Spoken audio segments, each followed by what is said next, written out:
My name is Ava, and with the slightest change in climate, my rural home becomes infested with insects every year. I put my heart and soul into pest control. At 34 years old, I've transformed from a housewife into nothing less than a hunter. Once upon a time, bugs used to scare me.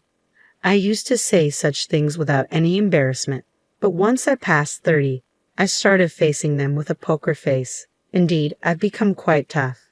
Today, I'd like to share a story about how I dealt with my younger sister who fell in love with my husband. This happened years ago, back when I was in my 20s.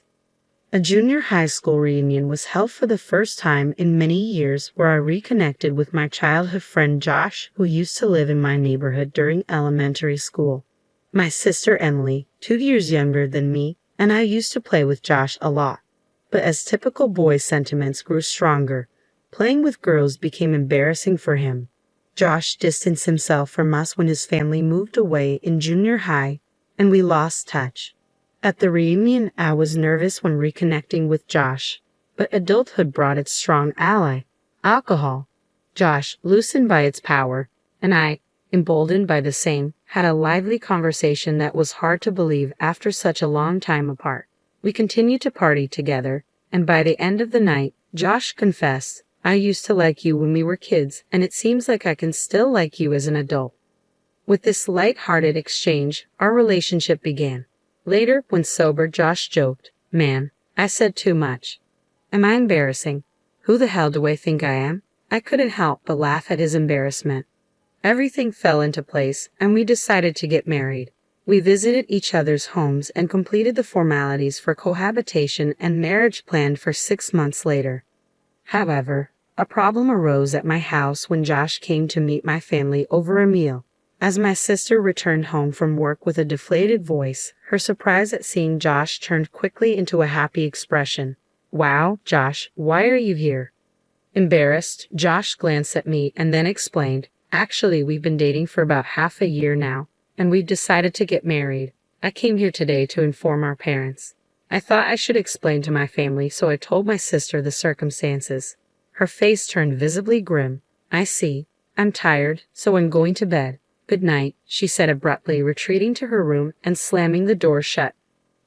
Wow, that was unpleasant," I said to Josh, worried that I had made him uncomfortable. But he reassured me with a smile. "I'm not bothered by it." Wanting to clear things up for my sister's sake, I added, "She's not usually like that. Maybe she's just not happy about us living together." Even our parents didn't show any problems, so I couldn't understand my sister's strong reaction. Still puzzled, I debated whether to ask her directly, but as I headed to the bath, I ran into her in the hallway. I started, unsure how to begin, as she fixed me with a devilish glare. "I can't believe you're marrying Josh. I've always loved him too. I'll never forgive you for this." With the rage of a demon, she stumped away, leaving me staring at her unexpected confession.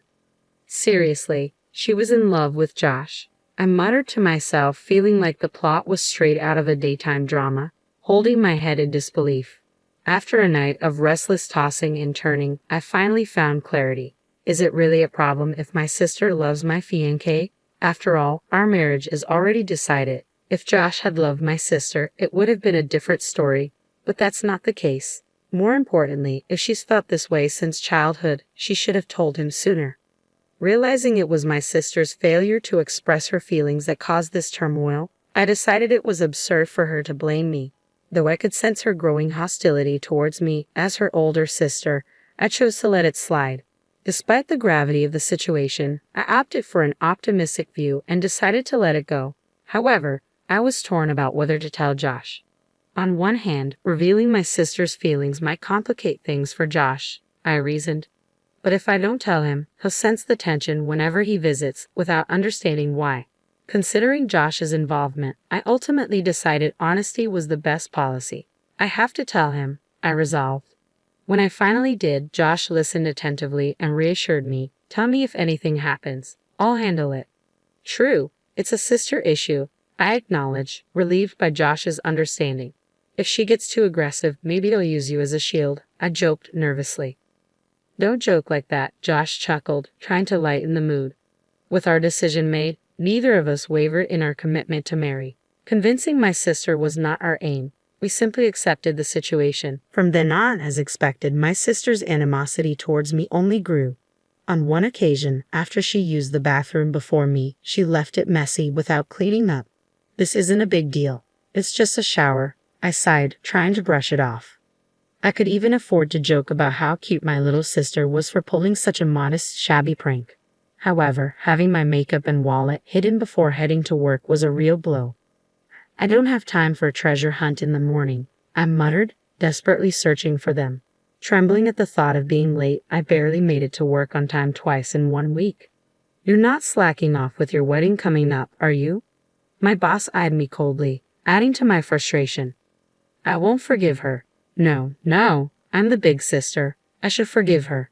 But I won't. No, I muttered to myself, conflicted.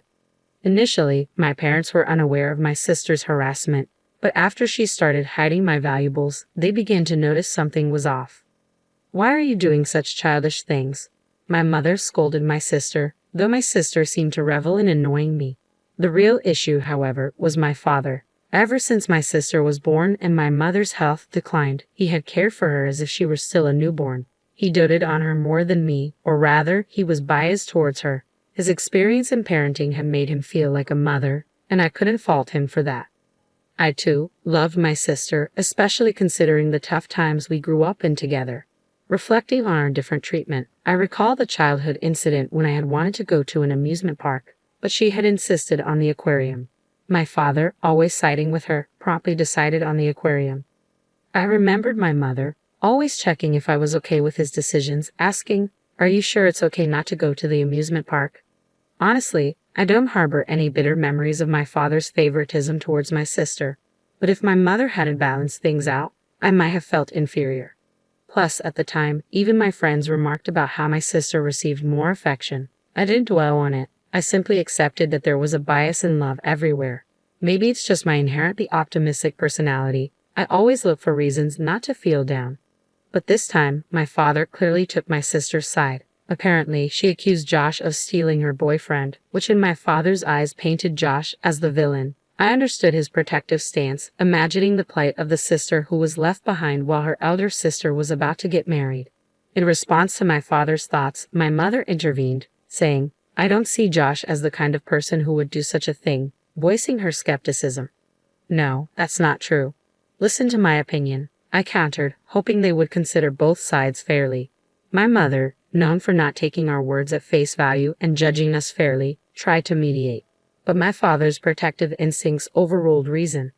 "I can't bear to see my poor sister dumped and even my elder daughter being played with," he insisted adamantly. "I won't allow this man to take advantage of my beloved daughters.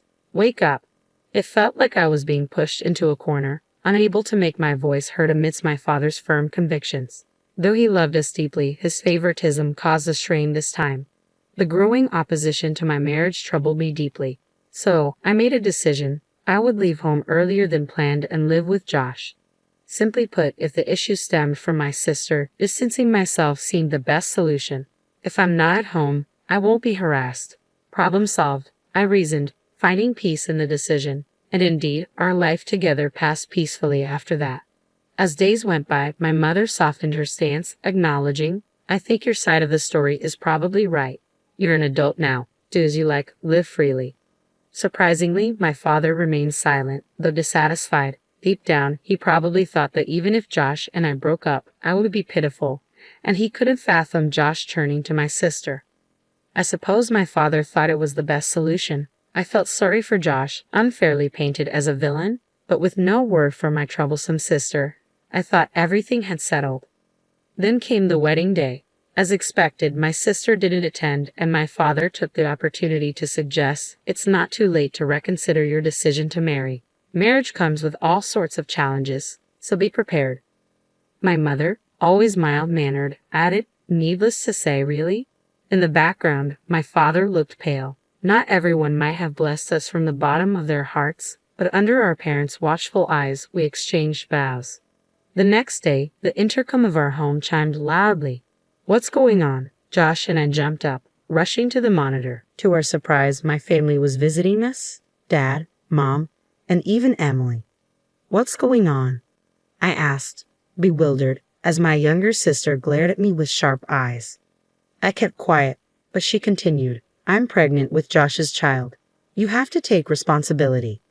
What does this mean? I blurted out in shock.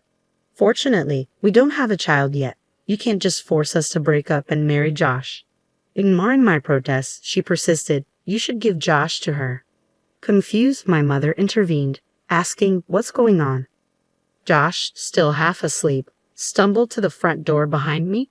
What? My child? He shook his head vehemently. No, it's not like that. We didn't do anything like that. His denial was almost comically emphatic. I know. You should stop this panic. It's suspicious, I added, trying to hold back laughter. How many months pregnant are you? My sister pressed on, undeterred. 2 months. If Josh doesn't take responsibility, this child will be fatherless. Isn't that pitiful, Mom? Startled by my sister's sudden revelation, my mother looked between us, clearly uncertain of how to respond. Josh and I exchanged amused looks, struggling to contain our laughter.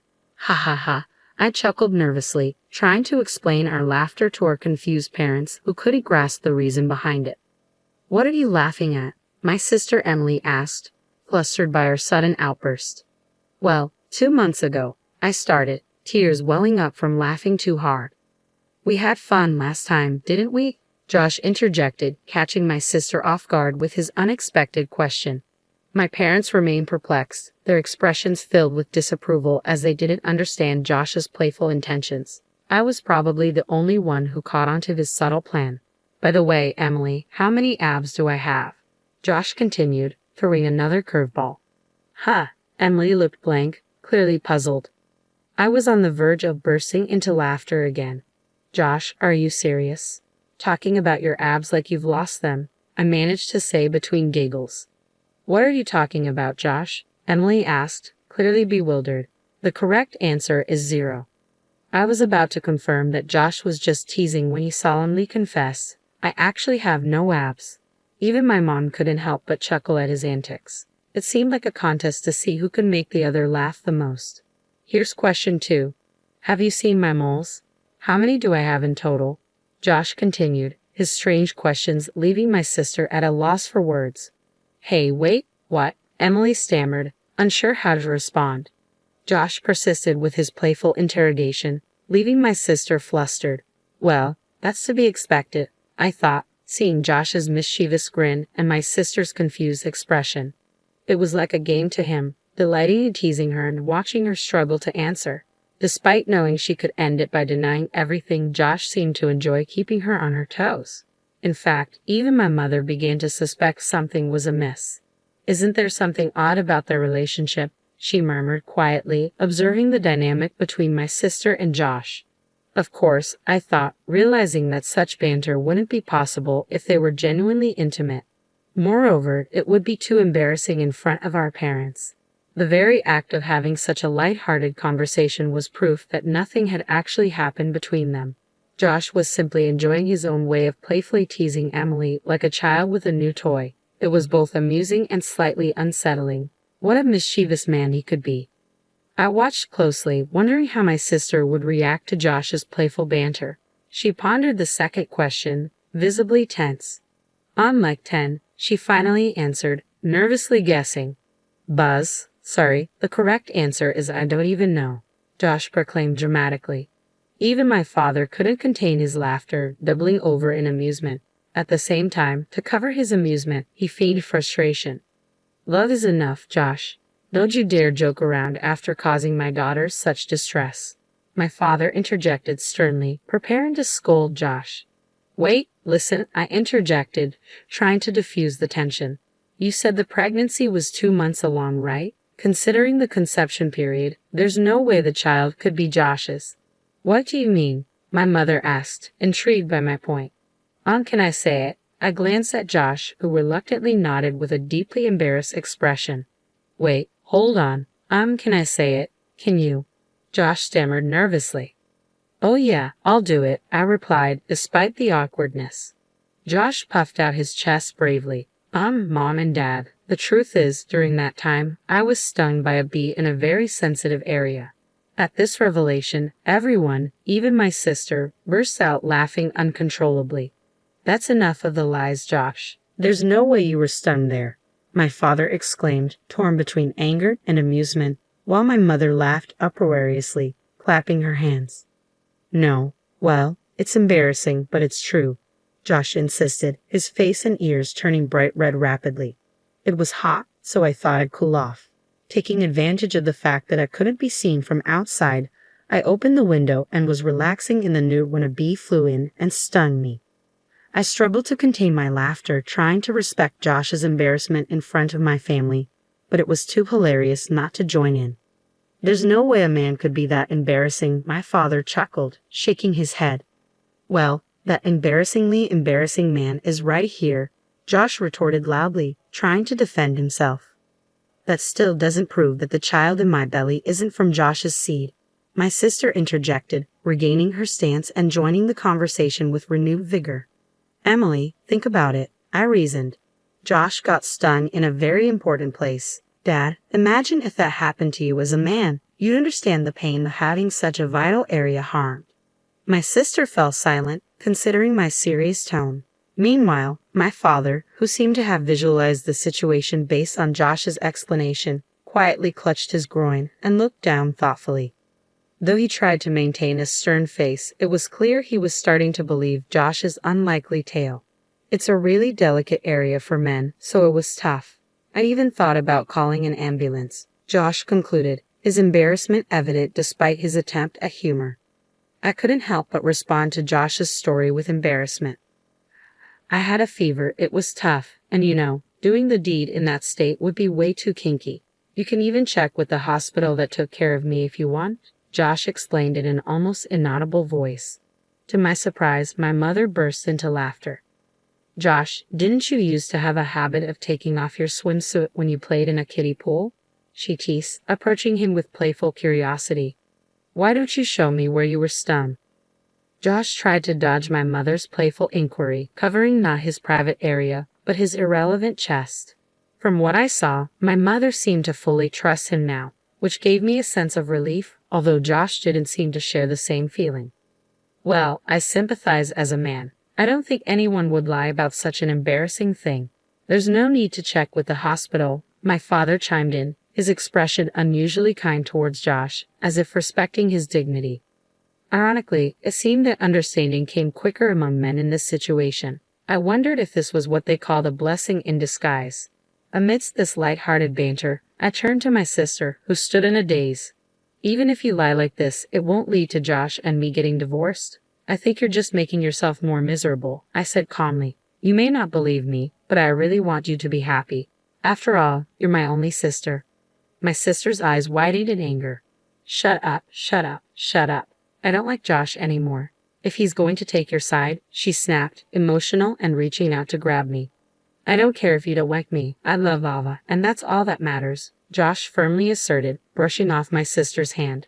I consider Emily a precious childhood friend and now my sister-in-law. I never have and never will see her as anything more. If you keep repeating these lies, I'll defend Ava with all my strength.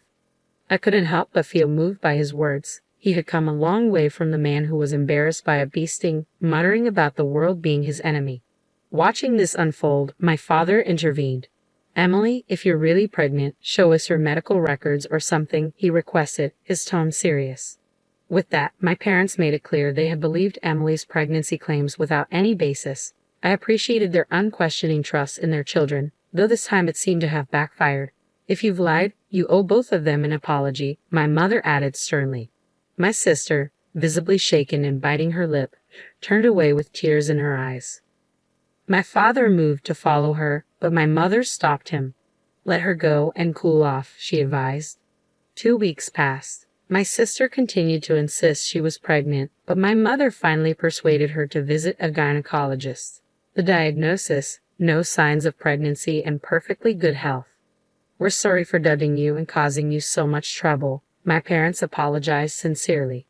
We should have trusted Josh, whom we've known for so long. Please take care of Ava and forgive us for making this difficult for you both. They bowed their heads apologetically. To be honest, I couldn't blame my parents. I haven't discussed the strained relationship with my sister with my parents.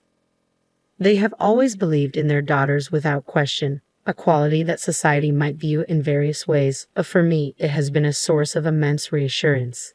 Despite occasional favoritism towards my sister, especially from my father, I have come to forgive them for the mistakes they made. They raised me well, and without them, I wouldn't have met Josh or lived such a happy life.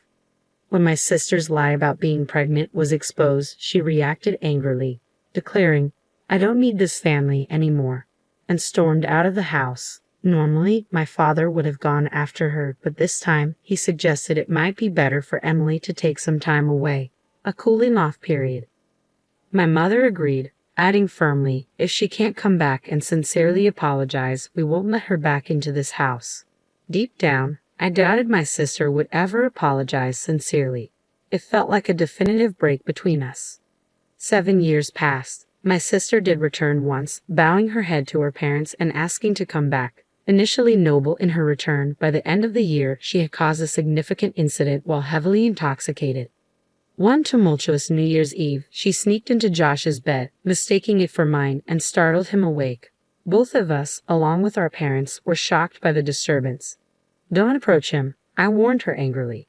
Josh, startled, exclaimed loudly enough to wake the neighbors. "Oh!" My parents, usually composed, jumped up in surprise. It was a scene that revealed the extent of my sister's issues. In her drunken state, she blurted out, "I'm tired of seeing you two always together. It's okay for him to spend time with me." I was furious and demanded she get her act together. Even my parents, usually gentle, expressed unprecedented anger. My father, who had once adored my sister, was visibly disgusted. "I didn't raise a child who would attack a man in his sleep," he declared sternly. "I'll never forget this." Despite my sister's tearful apologies once she sobered up, my father remained resolute. "Your actions when drunk reveal your true feelings. I can't trust anything you say anymore." With that, my parents disowned her. It was a painful but necessary decision. Meanwhile, I discovered I was pregnant for the first time shortly before this turbulent New Year's Eve. Since then, I've given birth to 3 children, including twins, making me a mother of 4 by the age of 34. Life with 4 children is chaotic, walls scribbled with crayons, daily struggles with clothes and toothbrushing, but seeing their sleeping faces each night makes it all worthwhile. My parents adore their grandchildren, often visiting to help with childcare. Josh, too, is deeply involved, despite the challenges. He handles the chaos with a smile, even as he worries about his thinning hair from constant hair pulling during piggyback rides. I find it amusing and endearing to see Josh grappling with hair loss. With his promotion and improved salary, he could afford treatments, but I secretly enjoy watching him embrace fatherhood in all its messy glory. Our home is far from quiet and calm. It's lively and noisy, but I couldn't be happier.